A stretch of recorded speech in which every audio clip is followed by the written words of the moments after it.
Aku akan menerima perceraian. Apakah aku satu-satunya yang memiliki senyum tipis di bibirku ketika aku mengucapkan kata-kata itu? Sofias menatapku dengan ekspresi setengah lega, setengah menyesal. Apakah itu sandiwara atau tulus? Sampai sekarang, saya telah menjadi kolega yang baik dan permaisuri yang sempurna. Kami tidak pernah berperang, yaitu sampai ia membawa dirinya bersama. Dia menyisihkanku untuk kekasihnya. Tetapi sampai saat terakhir, dia ingin menjadi pria yang baik dan seorang kaisar yang baik. Lalu ada keluarga saya dan gereja besar yang menyetujui pernikahan kami, yang bersikeras bahwa saya tidak mundur dari posisi permaisuri.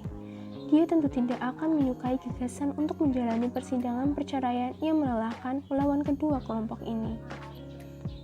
Yang mulia, ini tidak mungkin. Marquess Farham berteriak dan mencoba berlari ke arahku.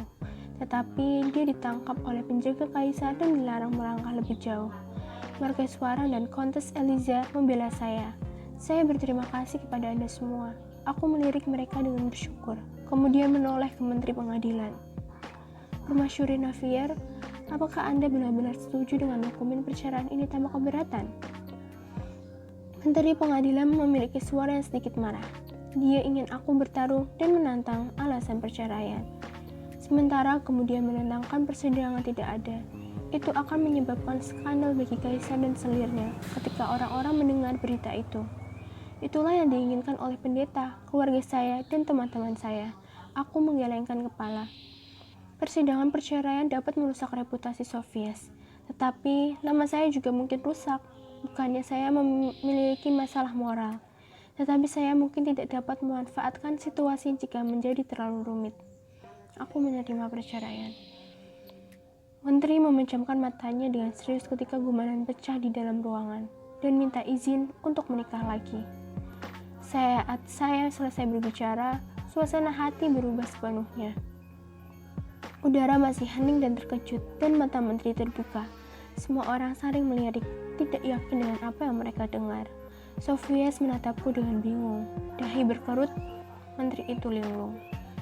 Permaisuri Navier, menikah lagi. Alih-alih menjawab, saya mengulurkan tangan dan menunjuk ke satu tempat. Seolah-olah diberi aba-aba, seorang lelaki yang mengenakan jilbab bersulam yang mengaburkan wajahnya tertawa terbahak-bahak. Apakah saya datang sekarang? Kesunyian terpecah oleh gumanan kerumunan lagi. Pria itu berjalan melewati pelataran dan berdiri di sampingku. Ketika dia membuka tabir, Sofias melompat berdiri. Navier, orang itu? Apakah aku akan menikah? Mata menteri tampak hampa. Aku tersenyum dan membalikkan lelaki di sampingku. Dia menatapku seolah berkata, kamu mengharapkan reaksi ini, bukan? Entah bagaimana aku merasakan perasaan yang menyenangkan, meskipun itu bukan balas dendam yang aku inginkan. Keluarga Toby tempat saya berasal sudah menghasilkan beberapa permaisuri. Di antara keluarga kekaisaran dan kaum bangsawan, pernikahan yang diatur adalah hal biasa. Pernikahan adalah untuk politik dan romansa adalah untuk kekasih mereka. Dan itu biasa bagi bangsawan pria atau wanita untuk memiliki kekasih di samping. Wasis III, kaisar sebelumnya menganggapku cocok dengan putra mahkota. Sejak usia dini, aku dididik oleh permaisuri tentang tata krama dan tata cara kerja istana kekaisaran.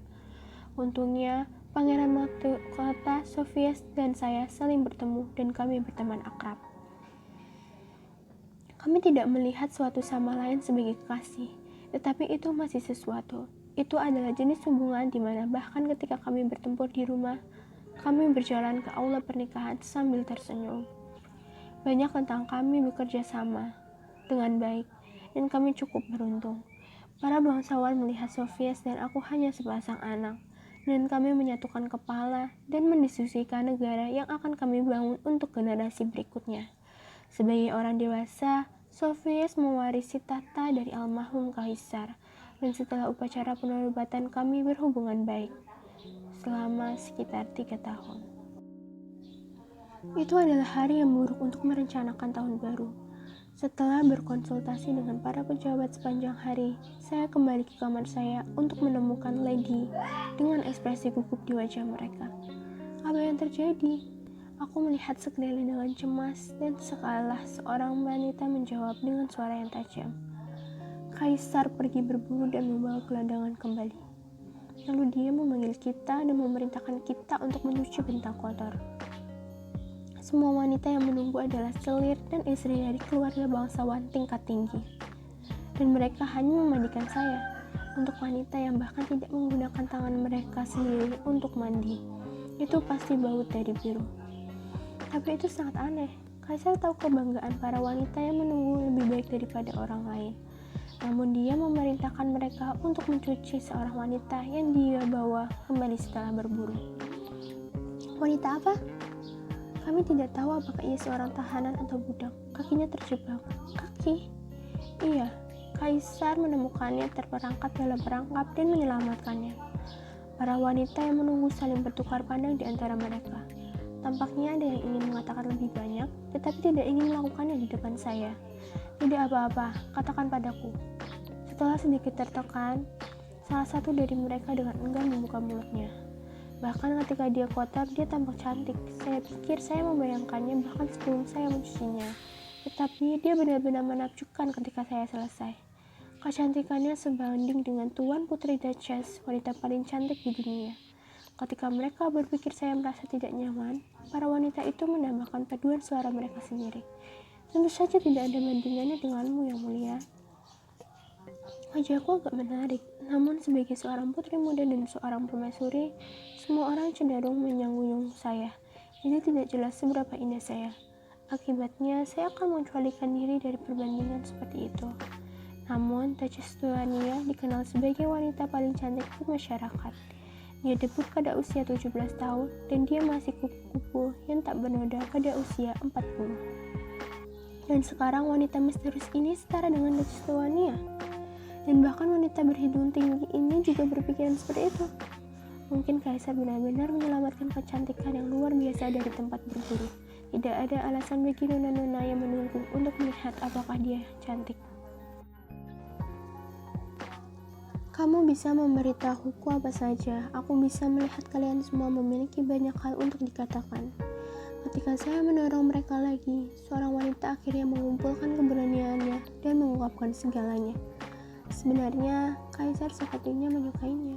Wajah wanita itu memutih seolah dia takut membiarkan kata-kata itu keluar dari mulutnya. Kaisar. Setelah mencuci dia, aku mendandanginya dengan pakaian dari seseorang dengan ukuran yang sama. Dan ketika Yang Mulia melihatnya, dia tampak khawatir. Bagaimana kamu terluka? Kenapa kamu begitu kurus? Kamu terlihat pucat. Kedengarannya masuk akal. Atas komentar saya, para wanita bertukar canggung di antara mereka. Kamu belum lama berada di usia dewasa dan mungkin tidak pernah mengalami hubungan romansa. Tapi ada nuansa dan suasana tertentu, Yang Mulia. Kami ada di pihakmu, bahkan jika itu sulit untuk mendengar tentang ini. Dan jika ternyata bukan apa-apa, maka itu akan baik-baik saja. Di antara wanita yang sedang menunggu, satu-satunya orang seusiaku adalah Lady Laura, dan sisanya lebih tua daripada aku. Kearifan mereka lebih kaya daripada milikku ketika menyangkut urusan manusia. Saya melihat, aku bergumam karena malu. Bahkan jika apa yang dikatakan wanita itu benar dan bahwa Kaisar tertarik kepada wanita lain yang dia selamatkan, apa yang harus saya lakukan? Haruskah aku pergi ke kamar Kaisar dan bertanya padanya apakah dia tertarik pada tawanannya? Atau mengusirnya? Atau memiliki pekerjaannya di istana kekaisaran? Saya tidak tahu bagaimana harus bereaksi. Kontes Eliza mendekati dengan hati-hati. Bagaimana kalau kamu mencoba keberuntunganmu dan mengatakan bahwa kamu mendengar dia menemukan seseorang wanita yang terluka? Semua orang setuju dan berkata saya harus bertanya sambil lalu.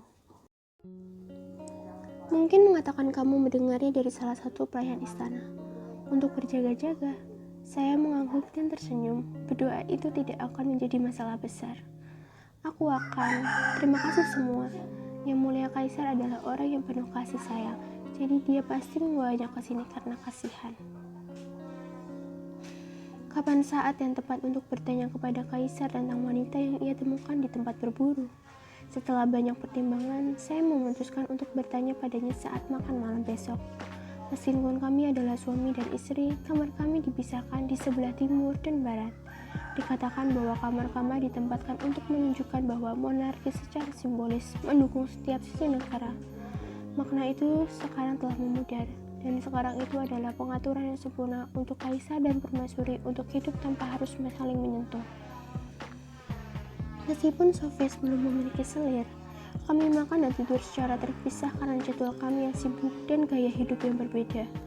Namun, kami makan malam 2 kali seminggu, dan itu besok. Iya, akan terlalu mengganggu bagi saya untuk mengunjungi hari ini dan bertanya tentang wanita itu dari tempat berburu. Saya akan menunggu sehari. Saya tidak lupa apa yang dikatakan ibu saya kepada saya sebelum saya menikah. Jangan ganggu Sophia bahkan jika dia mengambil selir nanti. Apakah itu benar-benar baik-baik saja? Lihatlah sejarah, apakah ada kaisar tanpa selir? Bahkan Oasis II yang dikenal sebagai pemimpin militer yang hebat telah memiliki 20 di antaranya. Jangan buang amarahmu padanya. Navier, yang harus Anda lakukan untuk Sophia adalah menjadi muda dan cantik dan sehat. Apa kamu mengerti kata-kata saya? Anda dapat menemukan pria seperti itu dan menjadikannya kekasih Anda. Orang biasa akan melebarkan mata mereka pada drama semacam ini. Tetapi ini wajar dalam masyarakat bangsawan di mana pernikahan politik adalah norma. Tentu saja, hak waris akan diberikan kepada anak-anak dari pasangan yang sudah menikah. Tetapi masalah muncul ketika pasangan cinta dengan pasangan mereka dan tidak bisa mentolerir pasangan lain. Konflik politik seperti itu, ini pasti bagian dari perhatian ibuku. Maka atas sarannya, aku tidak akan pergi menemui Sophia hari ini. Saya akan memintanya besok malam sebagai gantinya. Dan bahkan jika dia mengambil wanita itu sebagai selirnya, aku harus berpura-pura mengabaikannya. Saya tidak cinta padanya. Saya tahu orang lain hidup seperti saya. Namun ketika saya berpikir tentang suami saya mengambil wanita lain sebagai kekasihnya, ada perasaan kesepian di sudut hati saya. Aneh. Saya mengangkat tangan saya dan meletakkannya di payudara saya. Jantungku berdetak tidak lambat maupun cepat. Keesokan harinya, desas-desus tentang berburu ke istana menyebar lebih cepat. Satu-satunya yang berbicara secara terbuka tentang hal itu kepadaku adalah Dayang-dayangku. Tetapi bahkan ketika duduk di tempat yang tenang, aku bisa mendengar gosip di antara istana. Saat makan siang, para nona yang menunggu mengeluh selama makan. Aku dengar gelandangan kotor adalah budak yang melarikan diri. Dia pasti telah pergi ke suatu tempat berburu sambil melarikan diri. Tempat berburu berhubungan ke tanah Viscount Rascu. Jadi dia pasti telah melarikan diri dari sana. Jika dia adalah budak yang melarikan diri, dia harus segera dikirim kembali. Saya tidak percaya kaisar menghasihani dia dan membuat kami merawatnya. Sebelum jam makan malam, para wanita berpakaian saya lebih sistematis dari biasanya. Mereka berpakaian saya dengan gaun berkilau dan menghiasi saya dengan perhiasan perak dan anting-anting mutiara sederhana. Menghujani saya dengan pujian. Mereka selalu memperhatikan saya, tetapi hari ini mereka tampak bersikeras. Tidak peduli seberapa cantik budak itu, kamu adalah permaisuri kami. Kaisar harus mencuci matanya setelah dia melihatmu. Upaya mereka terasa kosong dan melewati telingaku. Jika Sophia akan jatuh cinta padaku karena berpakaian indah, bukankah seharusnya dia pernah melakukannya sebelumnya? Yang ada di kepala saya hanyalah pikiran yang tidak berguna. Namun meskipun aku menganggap upaya para pelayan itu sia-sia, aku mempercayakan diriku pada mereka. Setelah semua persiapan selesai, saya pergi ke istana timur tempat kaisar tinggal dan duduk di meja makan yang terlalu besar untuk 2 orang. Pada awalnya kami hanya berbicara tentang masalah politik baru-baru ini, seperti persiapan untuk hari tahun baru. Aku menunggu Sophia mengisahkan cerita tentang gadis pemburu tanah. Tetapi tidak peduli berapa lama aku menunggu, dia tidak menyebut-nyebutnya. Ketika dia memotong bisiknya, akhirnya aku membawanya. Aku dengar kamu menemukan budak yang melarikan diri di tempat berburu. Benarkah itu? Ada klak saat pisaunya membentur piring, dan tangannya berhenti. Dia mendongak dan menatapku sejenak. Siapa yang beritahumu itu? Nada suaranya tidak menyenangkan, bahkan dia tampak agak tenang. Melihat kerutan di antara kedua alisnya, aku sengaja menutupi sumber ceritanya. Semua orang berbicara, sulit untuk dilewatkan. Pasti nona-nona yang sedang menunggu. Tidak masalah siapa yang memberitahuku. Lagi, apakah itu benar? Sofia tampak sangat tidak nyaman ketika saya mengulangi pertanyaan saya. Yang mulia, jangan terburu-buru. Aku tidak tahu apa yang kamu dengar, tetapi yang terjadi adalah aku menemukan seorang wanita yang terluka parah dan aku membantunya. Dia memanggilnya seorang wanita, bukan budak yang melarikan diri.